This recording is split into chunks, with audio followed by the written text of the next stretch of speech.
Today's story is about an African man enslaved and sold at auction in Virginia in 1847, a case remembered for an inexplicable mystery that people at the time couldn't explain, and that was never meant to be spoken of out loud.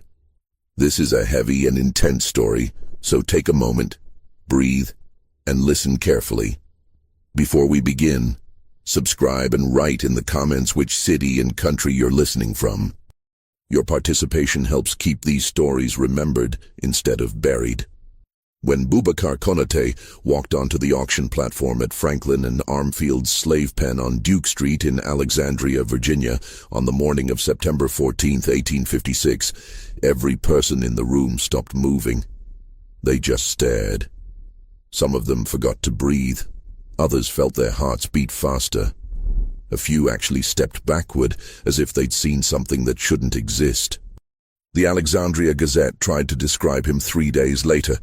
The writer gave up halfway through and just wrote, "No words can explain what we saw. Beautiful doesn't cover it. Nothing covers it." Boubacar stood 6 feet 7 inches tall. His skin was the deepest black anyone had ever seen, so dark it looked almost blue when the light hit it right.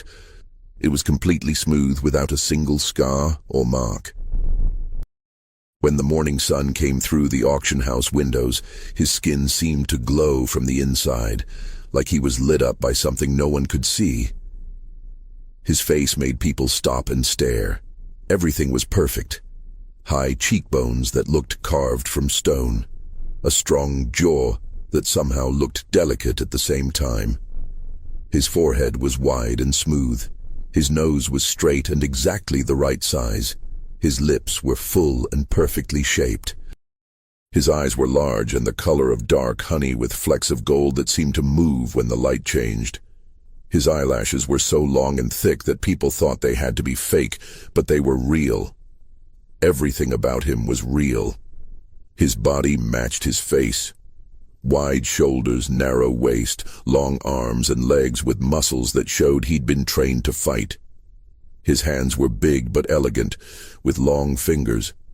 Even wearing chains and rough slave clothes, he looked like royalty.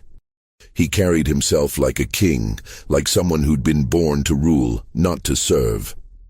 But it wasn't just how he looked that made everyone freeze. It was how he acted.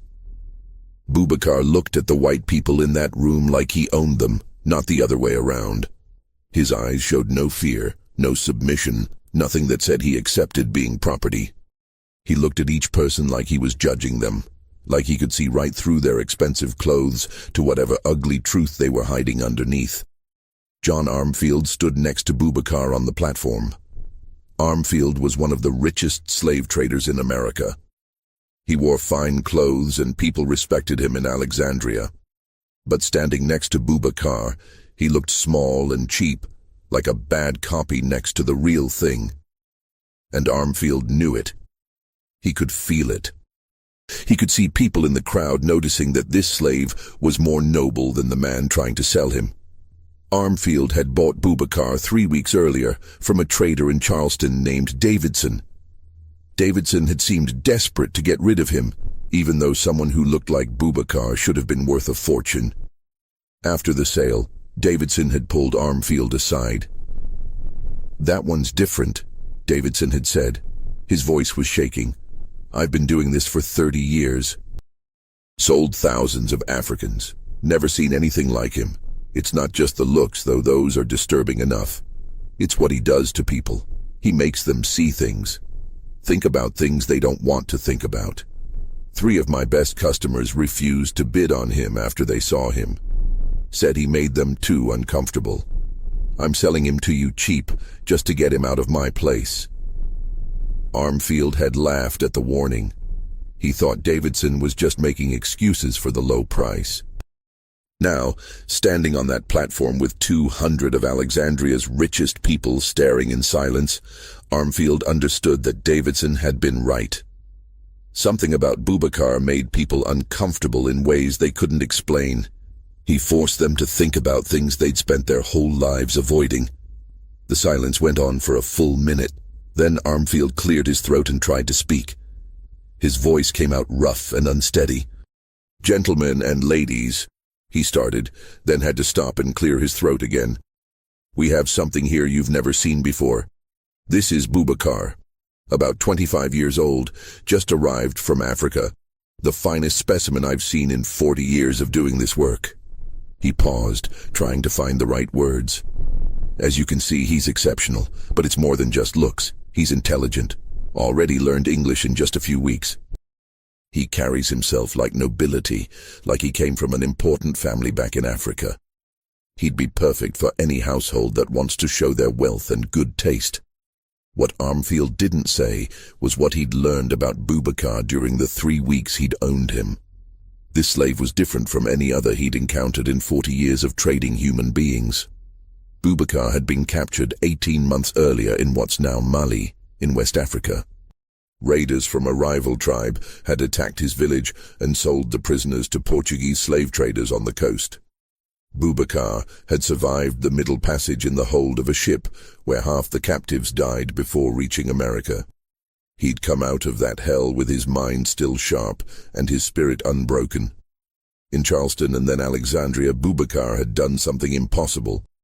He'd learned English faster than anyone thought an African could learn.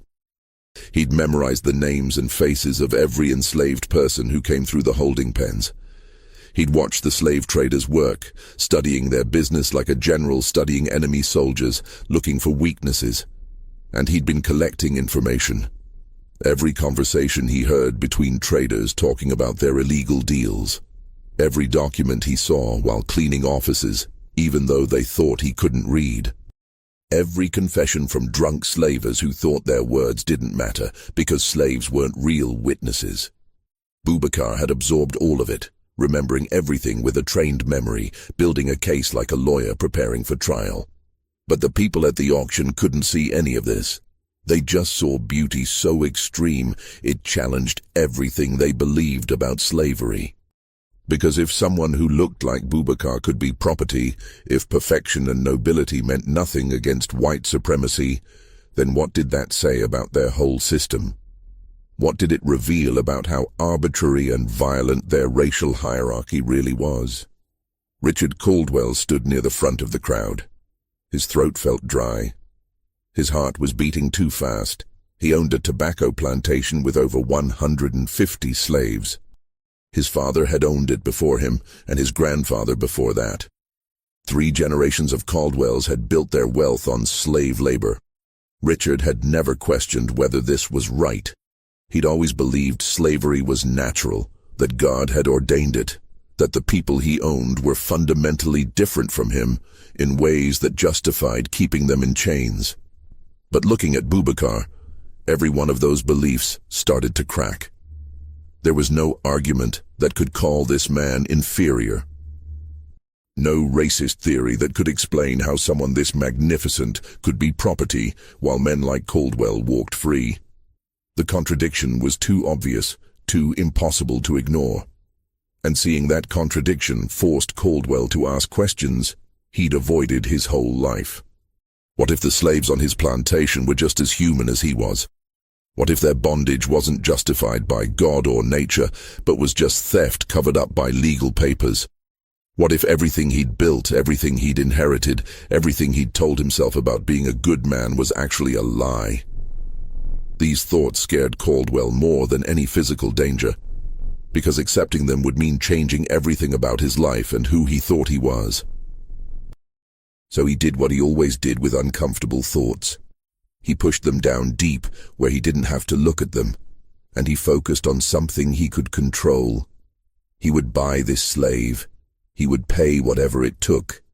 He would prove that the Caldwell family still had power and money, no matter what his abolitionist son said. And maybe in that show of power, he could convince himself that everything was still the way it had always been. Senator Robert Hutchinson stood in the middle of the crowd, and his reaction to Boubacar was different. Hutchinson had built his political career defending slavery.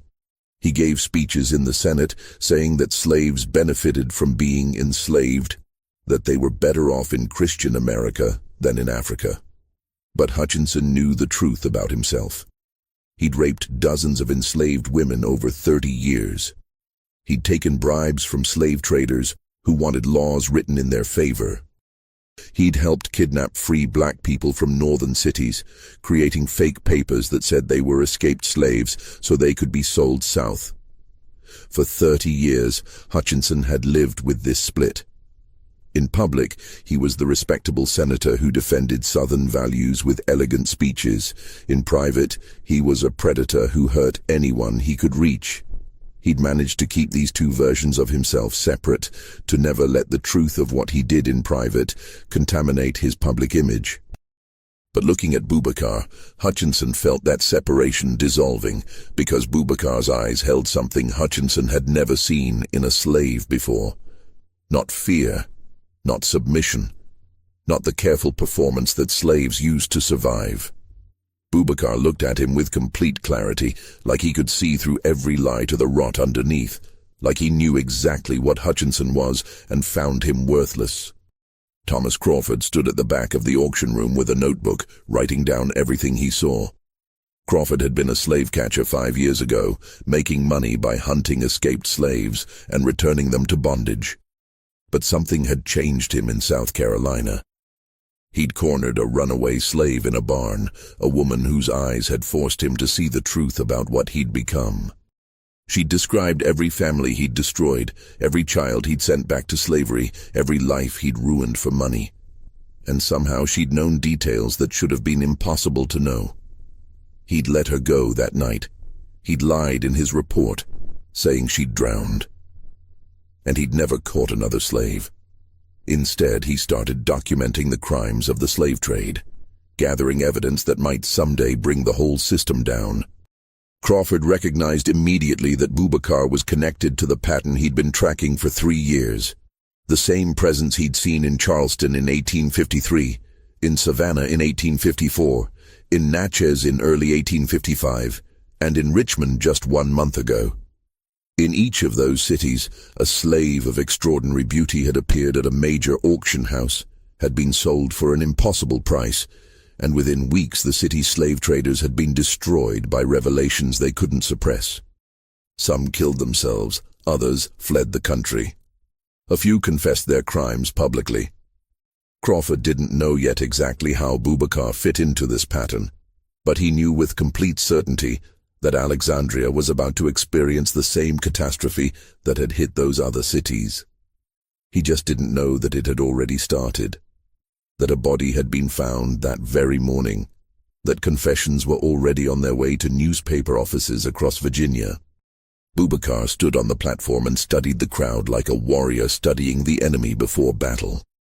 He'd spent 18 months preparing for this moment, learning how slavery worked, finding its weaknesses, memorizing the crimes of every major slave trader in Virginia, recording the illegal deals that made them rich, documenting the names of free black people who'd been kidnapped and sold, the families separated on purpose to make more money, the violence used to keep people under control.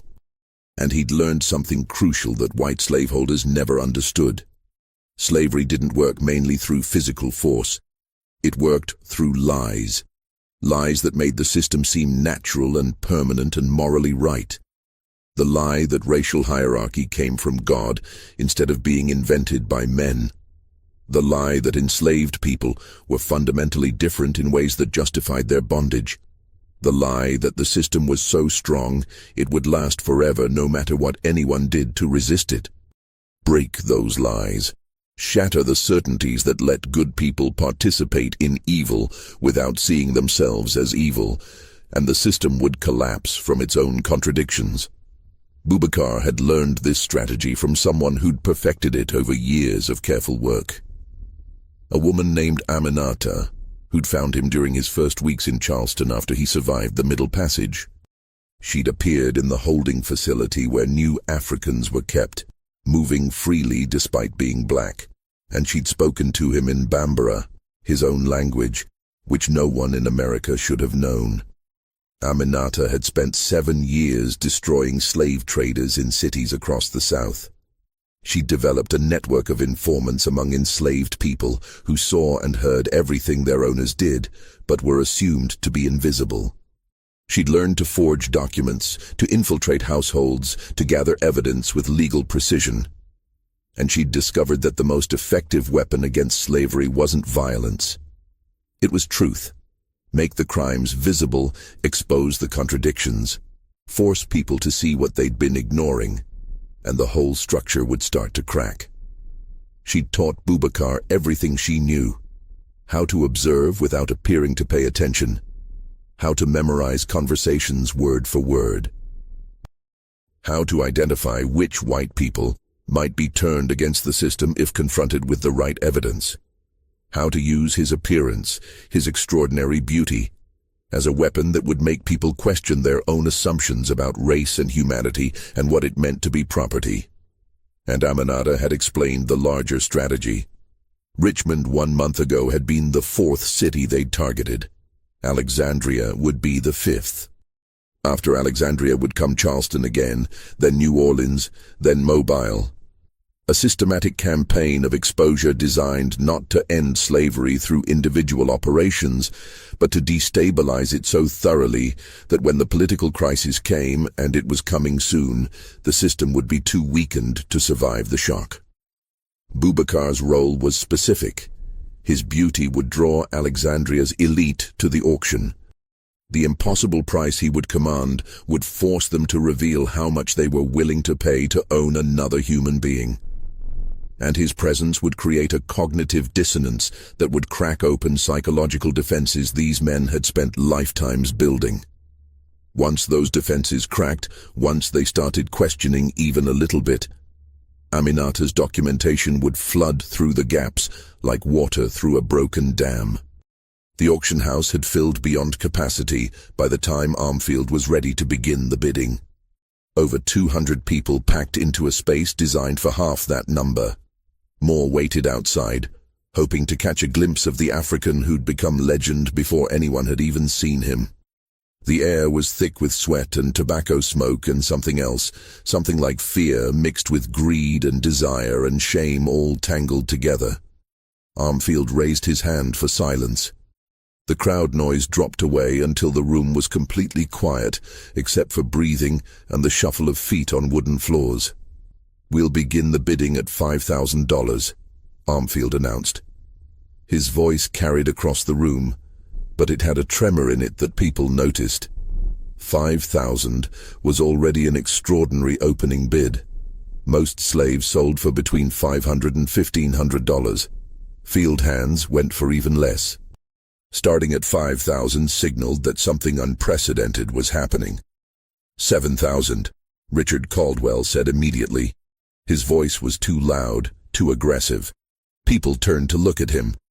10,000, Senator Hutchinson called out. He'd told himself he wouldn't bid, that he'd just watch and gather information.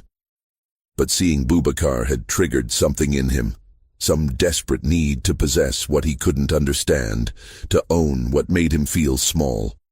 The bidding accelerated. 12,000, 15,000, 18,000. The amounts being thrown around exceeded anything Alexandria had ever witnessed. People were bidding more for one man than they'd spent on entire plantations, and still the numbers climbed. 25,000, Caldwell said. His face had gone red. Sweat ran down his temples. His wife Margaret stood beside him, her expression somewhere between horror and resignation. She knew what this meant. They'd have to mortgage everything they owned to cover this bid. The plantation, the house in town, all of it would be leveraged against the purchase of a single slave. The room went silent. $25,000 was an insane amount. It was more than most men in Virginia would earn in their entire lifetimes.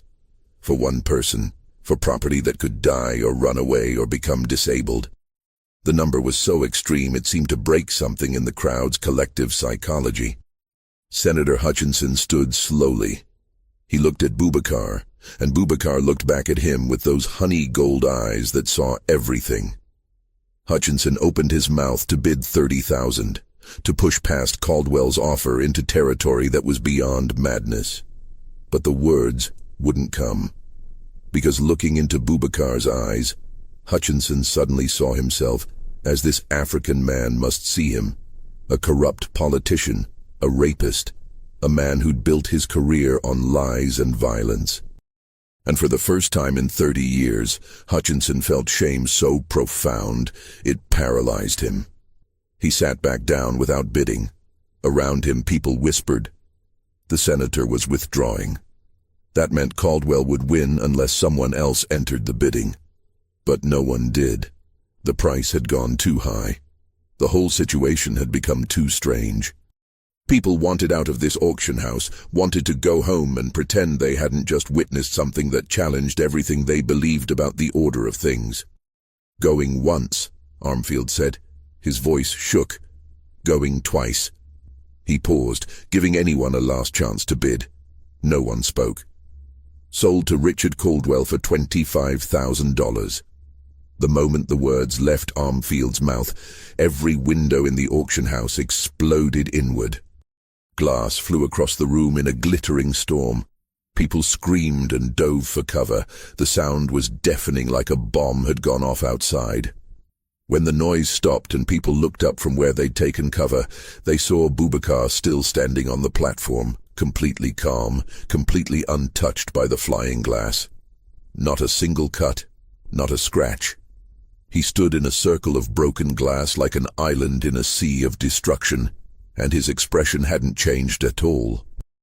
John Armfield was on the floor, bleeding from a cut on his forehead. He looked up at Boubacar with eyes that held pure terror, because Armfield had seen where the glass came from. Not from outside. The windows had exploded outward, not inward. The glass had come from inside the building, as if some force in the auction house itself had rejected what was happening with such violence that the windows couldn't contain it. Boubacar stepped down from the platform. He walked through the chaos toward the exit, his bare feet somehow avoiding every piece of broken glass. People moved out of his way without thinking, creating a path. And as he passed Richard Caldwell, Boubacar stopped and looked at him. "You purchased nothing," Boubacar said. His English was perfect, without any trace of accent. "Because I cannot be owned. No human being can be owned. What you purchased was a reckoning, and it will cost you far more than $25,000. Then he walked out of the auction house into the September sunlight, and no one tried to stop him. The slave catchers who should have grabbed him just stood there, frozen. The constables who should have arrested him for property destruction just watched him go. Something about his presence, about what had just happened, about the shattered windows and the impossible price and the way he'd looked at them all with such complete contempt, had broken the normal rules. For just a few minutes, in the chaos and fear and confusion, Boubacar Konate walked through Alexandria as a free man. Sarah Mitchell saw him from her boarding house window.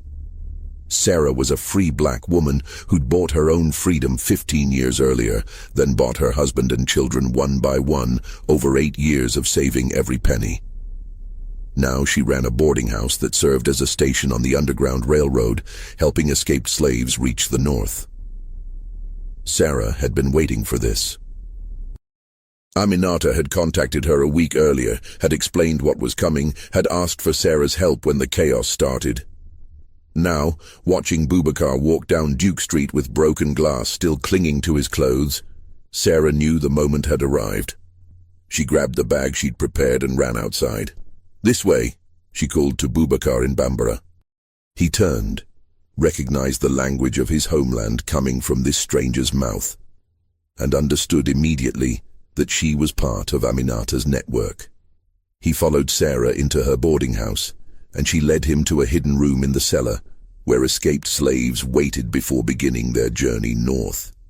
"You have maybe an hour before they organize a real search," Sarah said, switching to English. "Maybe less. The whole city is going to be looking for you." "Let them look," Boubacar replied. The point wasn't to escape. The point was to make them reveal themselves. And they did. You saw the bidding. You saw how much they were willing to pay to own a human being. That desperation, that need to possess what they can't understand, That's what will destroy them. Aminata said you'd have documents, Sarah said. Evidence to release once the auction happened. Boubacar reached into the leather pouch he wore under his shirt. He pulled out a thick bundle of papers protected by oilcloth. 7 years of documentation. Every illegal deal Franklin and Armfield made, every free black person they kidnapped and sold, every bribe they paid to judges and politicians, every crime that made them rich. Sarah took the bundle carefully. Where does this go? Everywhere. Newspapers in Virginia and the North, federal prosecutors in Washington, abolitionist organizations in Boston and Philadelphia. All of it released simultaneously, so they can't suppress it or coordinate a response. By tomorrow morning, Alexandria's slave trading industry will be exposed so thoroughly it'll never recover. Outside, they could hear shouting, men organizing search parties, dogs barking, the machinery of slave catching gearing up to find the African who'd walked out of the auction house like he owned the city. Sarah looked at Boubacar with concern. You're not planning to run, are you? No. Running would waste what we just accomplished. I'm going back out there. I'm going to let them find me, because every action they take to recapture me will prove everything Aminata's documents say about them. Every moment of violence, every illegal tactic, every abuse of power. It'll all be witnessed and recorded and added to the evidence. They'll kill you, Sarah said quietly. Maybe, probably. But my life isn't the point. The point is breaking their certainty, shattering the lies that let this system function. And I can do more damage by forcing them to reveal their violence than I ever could by escaping to freedom. Sarah wanted to argue, wanted to convince him to run, to save himself. She'd spent 15 years helping people reach freedom. The idea of someone choosing to stay, choosing to face capture and probable death, went against everything she'd worked for. But she could see in Boubacar's honey-gold eyes that his decision was final. He'd made peace with whatever was coming.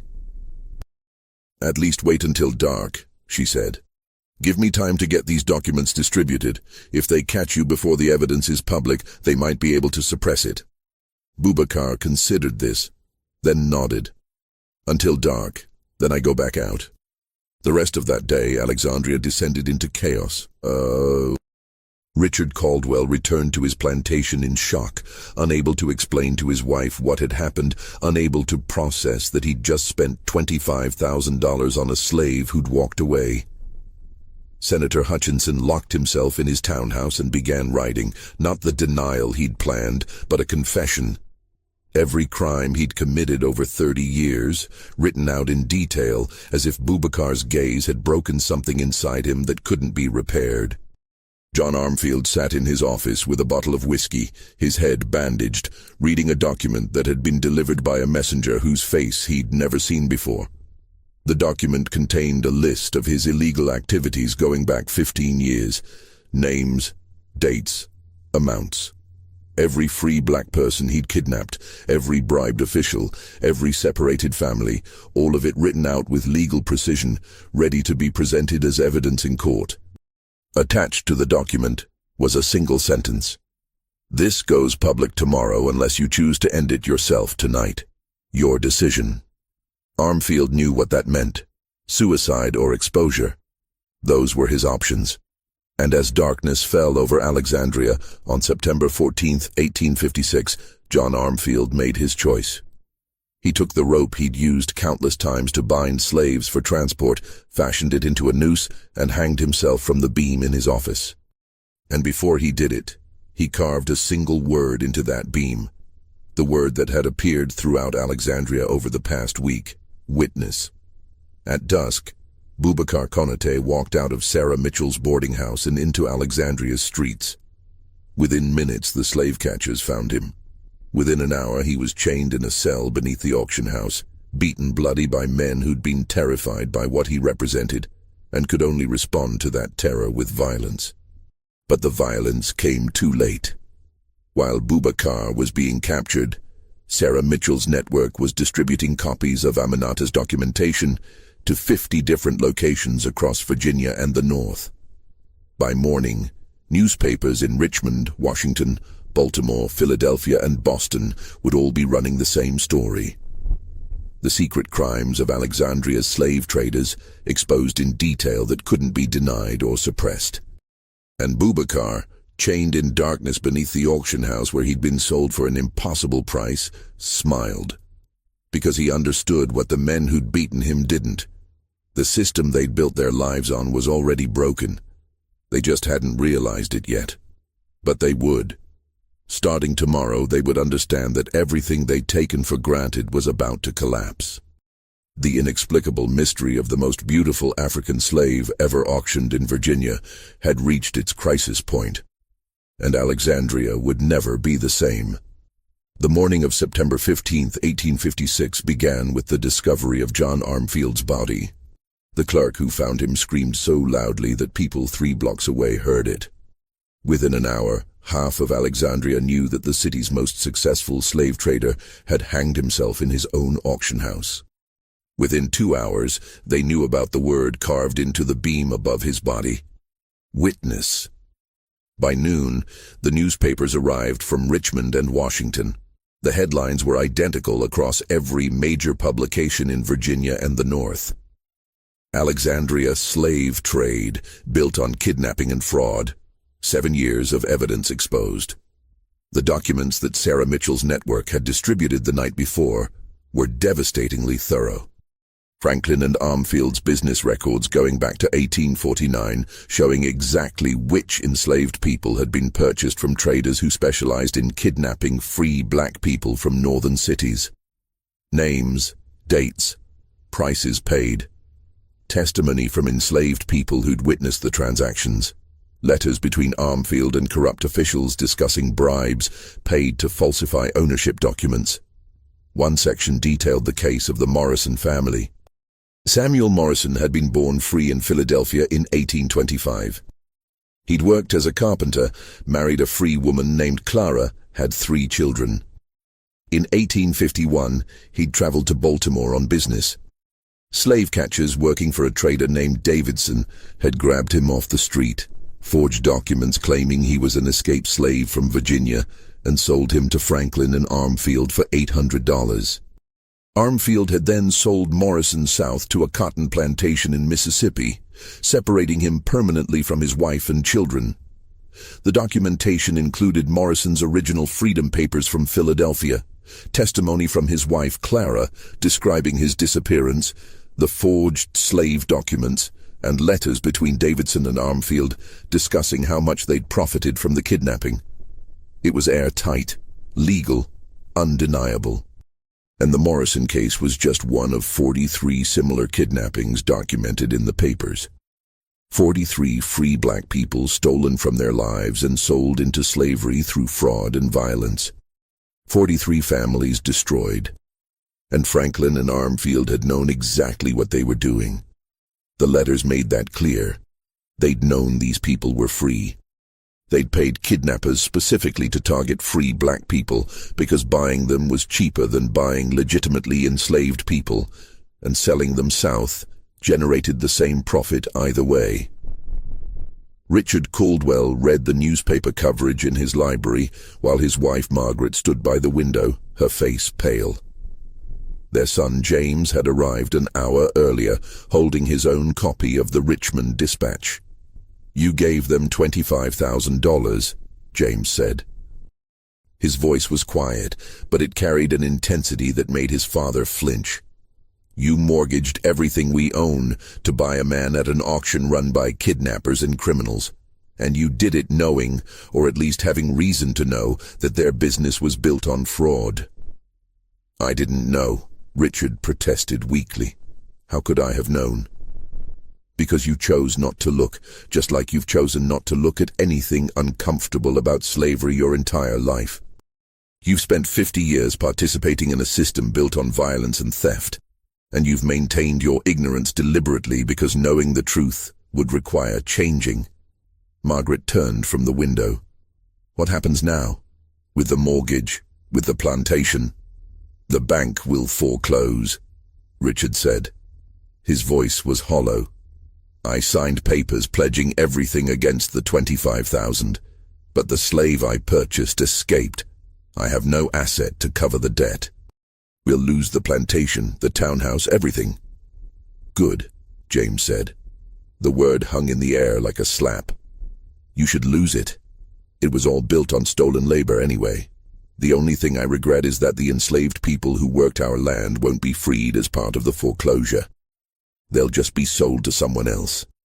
Richard looked at his son with an expression that mixed anger and despair, and something that might have been the first stirrings of understanding. "You really believe that, don't you? You really think everything I inherited, everything my father built, is morally worthless?" "I don't think it. I know it.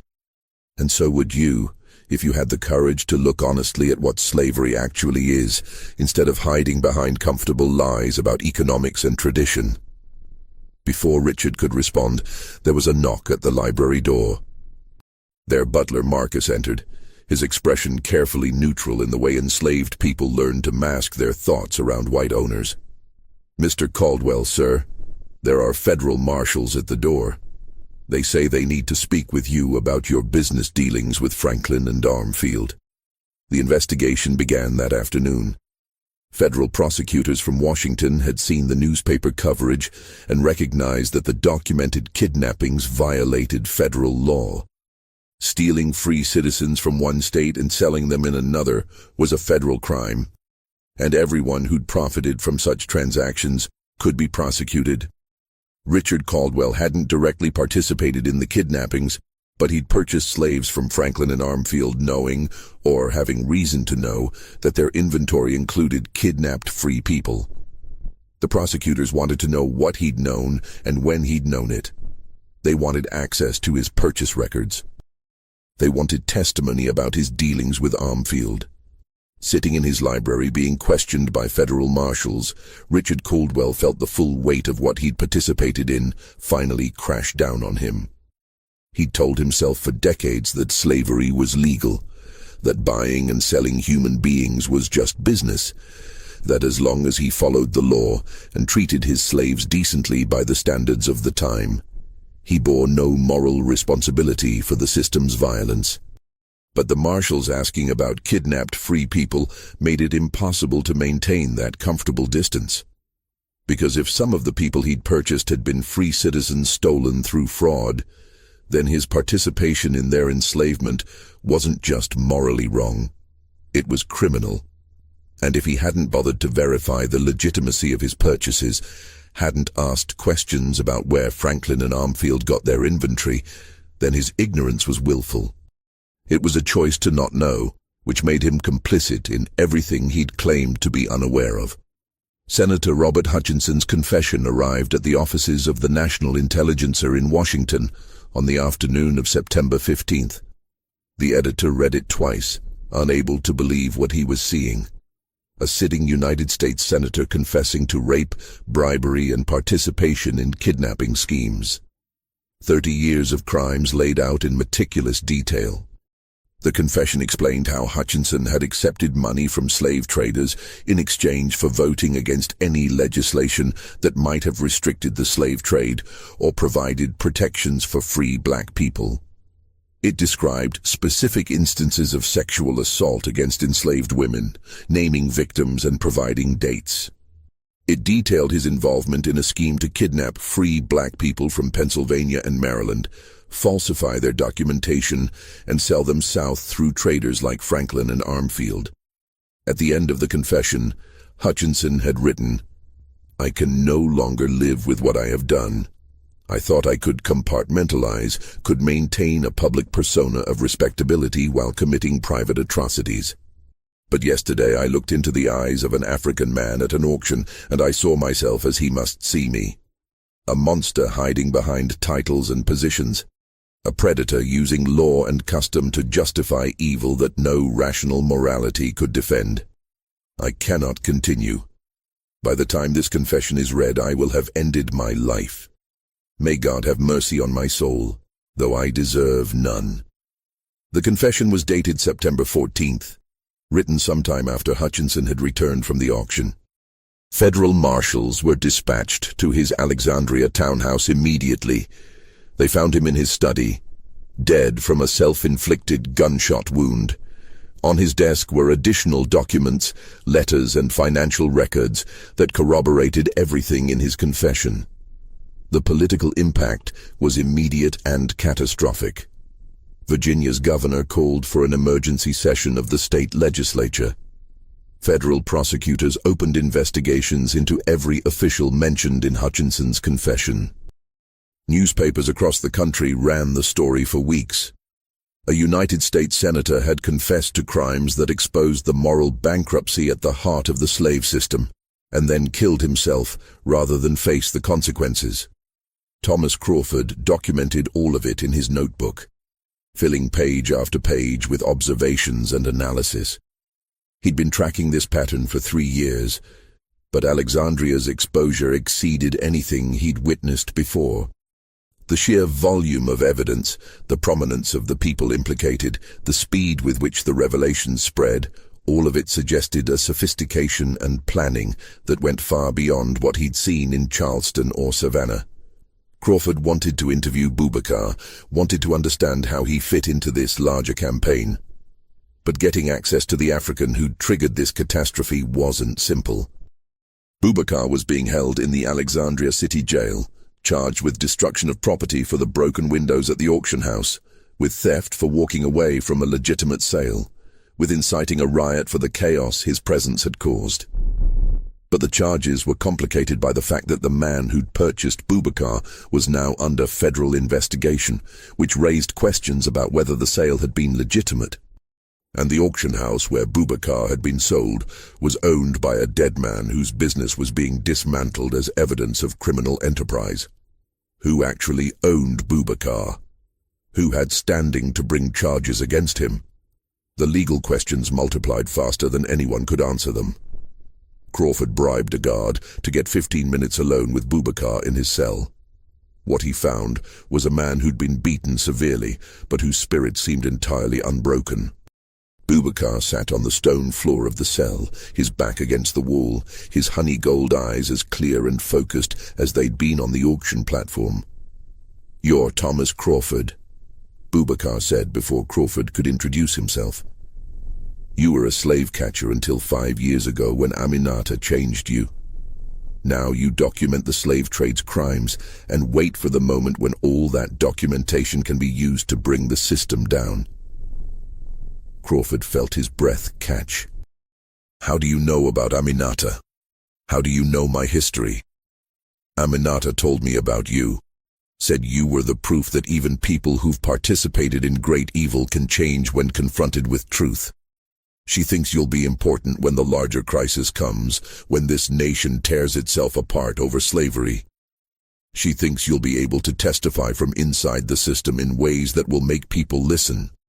Where is she? Is she here in Alexandria?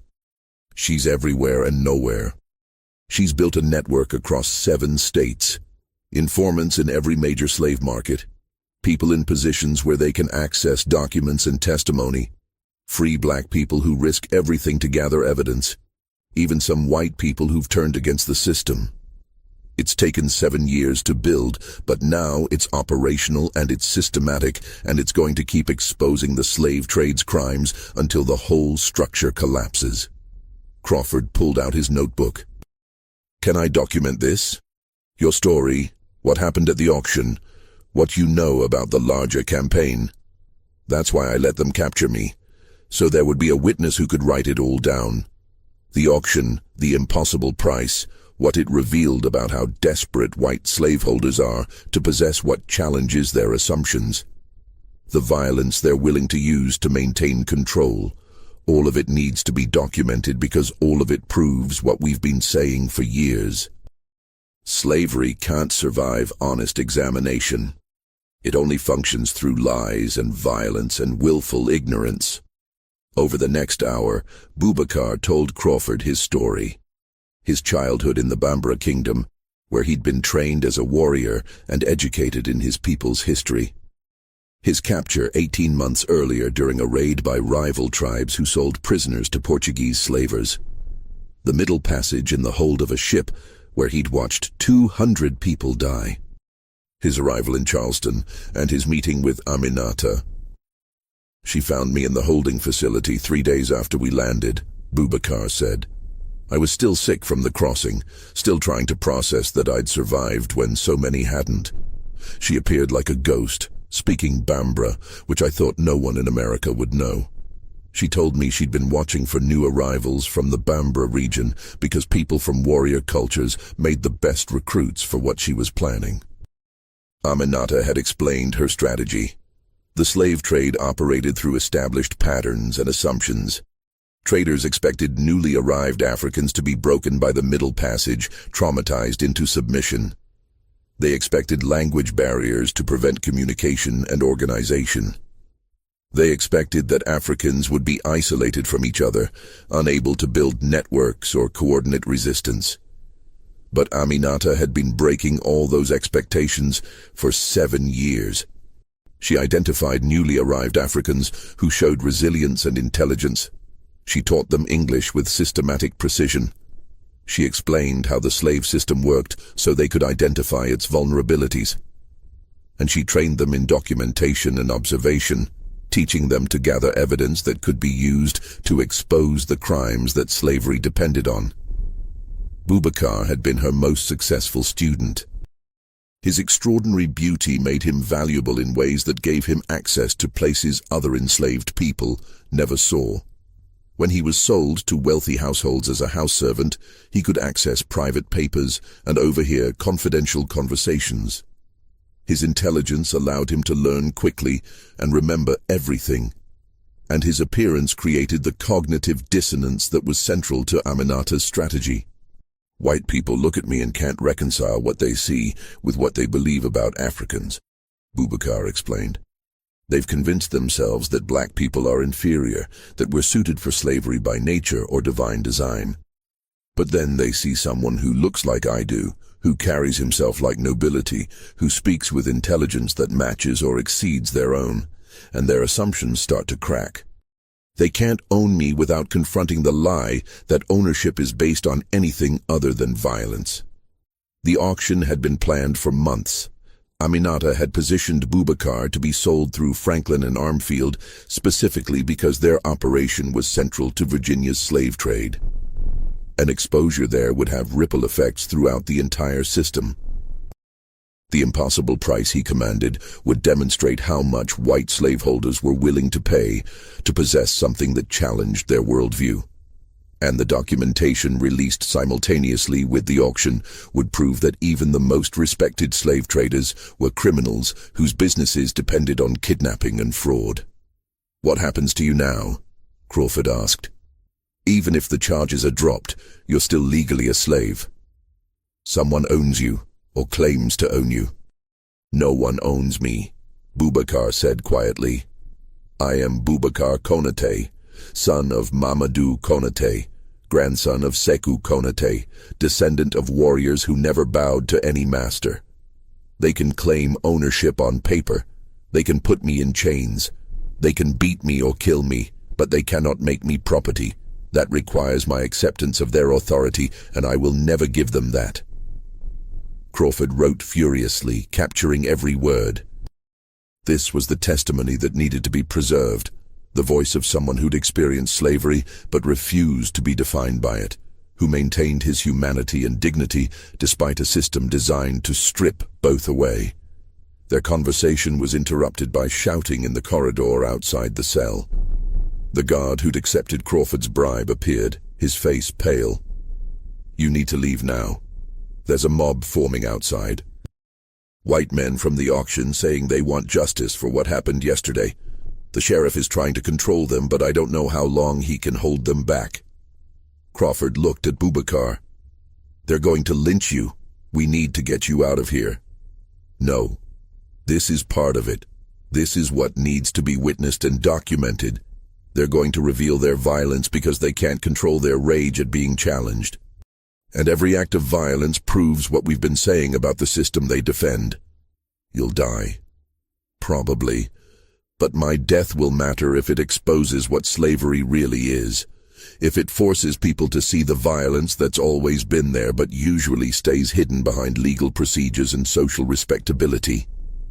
Aminata taught me that martyrdom is a tool like any other. Use it strategically, and it can accomplish more than a lifetime of conventional resistance.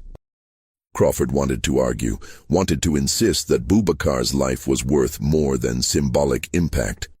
But he could see in those honey-gold eyes that the decision was final. Boubacar had made peace with whatever was coming. The guard pulled Crawford out of the cell and locked it behind them. As they hurried down the corridor, Crawford could hear the mob outside growing louder, more aggressive. Men shouting about protecting their property rights, about teaching a lesson to slaves who thought they could defy their masters, about maintaining order through force, since law was apparently failing. Crawford emerged from the jail into chaos. At least 200 white men had gathered in the street, some armed with rifles, others carrying ropes and torches even though it was mid-afternoon. The sheriff and 4 deputies stood between the mob and the jail entrance, trying to maintain some semblance of legal authority. "This is a matter for the courts," the sheriff was shouting. "The prisoner will be tried according to law. I won't allow mob justice in my jurisdiction." "Your jurisdiction is exactly what's being threatened," someone yelled back. That African walked out of a legal auction like he owned the place.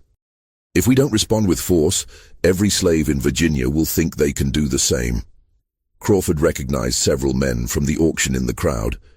Richard Caldwell was there, looking lost and desperate, like a man who'd lost everything and was searching for someone to blame.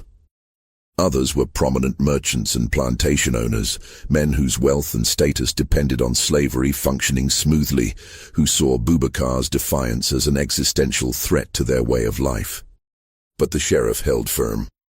"I understand your concerns, but we're a nation of laws, not mob rule. The prisoner will face trial. If he's convicted, he'll be punished according to law. That's how this works." The standoff continued for hours. The mob grew larger as more men arrived, drawn by rumors that spread through Alexandria like wildfire. But the sheriff refused to surrender his prisoner, and gradually, as afternoon turned to evening, the crowd's energy began to dissipate. Men drifted away, still angry but unwilling to directly assault the jail, while armed deputies guarded the entrance. By nightfall, the street had mostly cleared. But Crawford knew this was temporary. The rage and fear that Boubacar's presence had triggered wouldn't disappear just because one mob had dispersed. It would find other outlets, other expressions. Alexandria was a powder keg, and the fuse had already been lit. Sarah Mitchell had spent the day helping enslaved people escape. The chaos following the auction and Armfield's suicide had created exactly the opportunity Aminata had predicted. Surveillance was disrupted. Slave catchers were focused on finding Boubacar. Normal patrols and checkpoints were abandoned as resources got redirected toward controlling the mob at the jail. In that window of confusion, Sarah's Underground Railroad network moved 23 people out of Alexandria and onto routes north. Families from the Caldwell plantation, who'd heard about the foreclosure and knew they'd be sold. House servants from wealthy families who decided to risk escape rather than wait to see how the crisis resolved. Enslaved people who'd been planning to run for months and recognized this as their best chance. Each group was provided with forged freedom papers that Sarah's network had been preparing for weeks. Each was given detailed instructions on routes north, safe houses, contacts in Pennsylvania and New York who would help them reach Canada. And each was told the same thing. Remember what happened here. Remember the exposure of the slave traders' crimes. Remember that the system is not as strong as it pretends to be. As Sarah helped the last group leave under cover of darkness, she thought about Boubacar sitting in that jail cell, about his choice to stay and face whatever violence was coming rather than escape to freedom. She'd spent 15 years helping people run, had built her entire purpose around the belief that freedom was the highest goal, that survival mattered more than symbolic resistance. But Boubacar had chosen differently. He'd chosen to be a witness, to force Alexandria to reveal its violence, to create a moment that would be remembered and documented and used as evidence of what slavery really required to function. Sarah didn't know if that choice was brave or foolish or both. But she knew it was creating opportunities for other people to escape, and that had to count for something. 3 days after the auction, Richard Caldwell made a decision that surprised everyone, including himself. He walked into the Alexandria courthouse and filed papers to manumit every enslaved person on his plantation. 153 people freed by legal declaration, given documentation that would allow them to live as free citizens. His wife, Margaret, thought he'd lost his mind. "We're already facing bankruptcy. Freeing the slaves eliminates any remaining value in the plantation. We'll have nothing."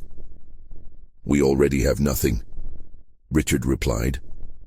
His voice was quiet but certain. "The plantation is mortgaged beyond its value. The bank will foreclose within weeks.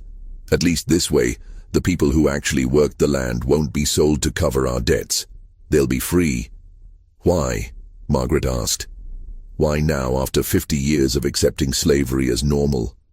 "Because I looked into that African's eyes at the auction, and I saw myself as he must see me. A man who participated in evil because it was profitable and socially acceptable. A man who convinced himself that following the law made his actions moral even when the law itself was unjust. I can't undo 50 years of harm, but I can stop causing new harm. I can free the people I've enslaved and spend whatever time I have left trying to make some kind of amends." The manumission papers were processed on September 18th, 4 days after the auction. 153 people who'd been property on Monday morning were legally free by Friday afternoon. Most of them left the plantation immediately, heading north with freedom papers and what few possessions they owned. A few stayed, not sure where to go or how to survive without the structure slavery had imposed on their entire lives. Marcus, who'd served the Caldwell family for 30 years, was among those who stayed. He found Richard in the plantation office, surrounded by papers documenting decades of transactions that were now meaningless. "Why did you do it?" Marcus asked. "Free us, I mean. No one forced you to." Richard looked up from the papers. "That African at the auction, Boubacar. He showed me something I'd been avoiding my whole life. That slavery isn't justified by economics or tradition or anything else. It's just theft. And I've been a thief for 50 years, stealing labor and lives and dignity from people who never did anything to deserve that treatment. You think freeing us makes it right? No, nothing makes it right. The harm is done and can't be undone. But at least I'm no longer actively causing new harm. That's not redemption. It's just the bare minimum of human decency." Marcus studied Richard for a long moment. "I'm leaving tomorrow, going north. But I wanted to tell you something before I go. You were a better master than most. That doesn't make slavery acceptable. But it matters that you tried to be humane within an inhumane system. Being a better master is like being a gentle kidnapper. The fundamental crime remains regardless of how politely it's conducted. True. But some of us might not have survived if you'd been as cruel as you could have been. So I'm saying thank you for small mercies, while also saying those mercies don't erase the larger evil." After Marcus left, Richard sat alone in the office and cried for the first time in 30 years. Not for himself or his lost fortune. For all the people who'd lived and died on this plantation over 3 generations. For the families separated, the children sold, the women raped, the men broken. For 50 years of participation in a system whose full horror he was only now allowing himself to see. On September 21st, 1 week after the auction, Boubacar Konaté was released from the Alexandria jail. The legal justification was complicated. Richard Caldwell had filed papers stating he was relinquishing all claim to the purchase, that he'd been deceived about the legitimacy of the auction house and the legality of the transaction. Franklin and Armfield's estate was in receivership, with no one willing to assert ownership of property that had become politically and legally toxic. And federal prosecutors had indicated that holding Boubacar while investigating the criminal activities of the people who'd claimed to own him would complicate their case. So Boubacar walked out of jail into September sunlight, technically a free man, though the legal status was ambiguous and could be challenged. Thomas Crawford was waiting for him with clothes, food, and money for travel north. "Aminata sent word," Crawford said. "She wants you in Philadelphia. There's work there, documentation to gather from banks that financed slave trading operations." Boubacar took the supplies but shook his head. "I'm not going to Philadelphia. Not yet. You need to get out of Virginia. There are still people here who want you dead. The mob might have dispersed, but the rage hasn't gone away." "I know, but I'm not finished here. There are 23 enslaved people from the Caldwell plantation who need help reaching the north. Sarah Mitchell's network can move them, but they need someone who can navigate the routes. Someone the slave catchers won't immediately identify as a runaway. I can do that. You'll be recognized. Your face is too distinctive." Boubacar smiled. "My face is distinctive when I want it to be, but I can also disappear when necessary. Aminata taught me that. How to change your bearing, your expression, your whole presence to become someone different. I'll get those families to freedom. Then I'll go to Philadelphia." Crawford wanted to argue, wanted to insist that Boubacar had already risked enough, but he recognized the same determination he'd seen in that jail cell, the refusal to measure worth in terms of personal survival when larger purposes were at stake. "At least take this," Crawford said, handing Boubacar a pistol. "If the slave catchers come, don't let them take you alive." Boubacar accepted the weapon, though both men knew he probably wouldn't use it. His value wasn't as a fighter. It was as a witness, as someone whose very existence challenged the assumptions that slavery depended on, as a symbol of resistance that would outlive any individual act of violence. Over the next 3 weeks, Boubacar Konate moved 23 people from Virginia to Pennsylvania, navigating routes that Sarah Mitchell's network had been using for 15 years. He traveled at night, avoided main roads, used his knowledge of the land to stay ahead of slave catchers who were searching for a group that size. And he used his appearance strategically, sometimes playing the role of a free black servant, traveling with his white employer's property, other times disguising himself so thoroughly that even people who'd seen him at the auction wouldn't recognize him.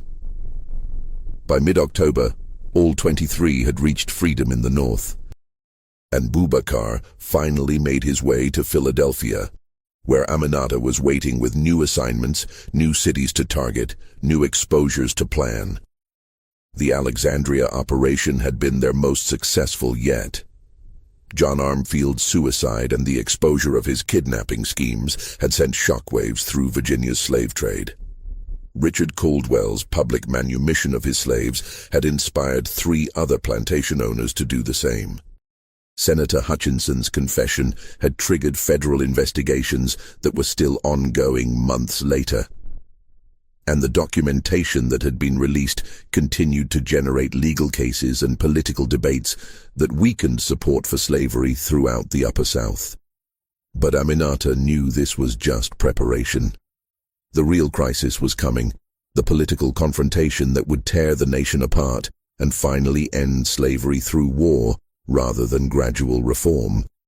When that crisis arrived, all the documentation they'd gathered, all the witnesses they'd prepared, all the exposures they'd orchestrated over 7 years would be deployed to ensure that the true nature of slavery was undeniable, that no one could claim ignorance of the system's crimes.